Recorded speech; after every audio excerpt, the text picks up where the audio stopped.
చాలామందికి ఒక అపోహ ఉంటుంది.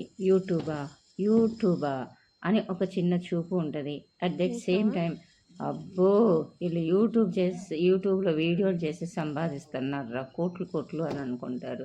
నిజంగా చెప్తున్నాను. అప్పటికప్పుడు బతకాలి అనుకునే వాళ్ళకి యూట్యూబ్ మాత్రం ఒక మంచి వేదిక అని మాత్రం చెప్పను. ఒక 6 మంత్స్‌కో అంటే మనం మన చుట్టాలని, పక్కాలని, మన వాళ్ళు, తన వాళ్ళు అనేది పట్టించుకోకుండా ఎలా పడితే అలా చేసేవాళ్ళు వితిన్ 1 వీక్‌లో సెట్ అయిపోతారు. అలా కాకుండా ఇలానే ఉండాలి, ఇలానే చెయ్యాలి, ఒక పద్ధతిగా చెయ్యాలి అనుకునే వాళ్ళకైతే సక్సెస్ కొంచెం లేట్‌గానే వస్తది. అలా అనేసి యూట్యూబ్ చేస్తున్నారు అనంటే అదేమంత ఆషామాషా విషయం కాదు. ఇంట్లో వాళ్ళని ఒప్పించాలి. అట్ ద సేమ్ టైం మనం పనిచేసేటప్పుడు ప్రతి చోటికి ఒక ట్రైపాడ్ తీసుకెళ్ళాలి. లేదా ఒక 5 నిమిషాల్లో అయ్యే పని ఒక అరగంట పట్టినా ఓపికగా ఎదురు చూడాలి. ఇంట్లో వాళ్ళ చేత తిట్లు తినాలి.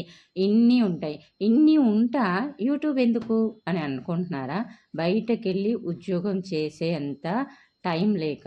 టైం మీన్స్ వయసు ఉండకపోవచ్చు, అలానే పరిస్థితులు ఒప్పుకోకపోవచ్చు, ఇంట్లో వాళ్ళు ఒప్పుకోకపోవచ్చు, లేదు వయసు కూడా అయిపోయి ఉండొచ్చు, లేదా ఆపర్చునిటీస్ కూడా లేకుండా ఉండొచ్చు. చాలా ప్రాబ్లమ్స్ ఉంటాయి. ప్రతీదీ అన్నీ అందరికీ తెలిసేయాలని ఏం లేదు.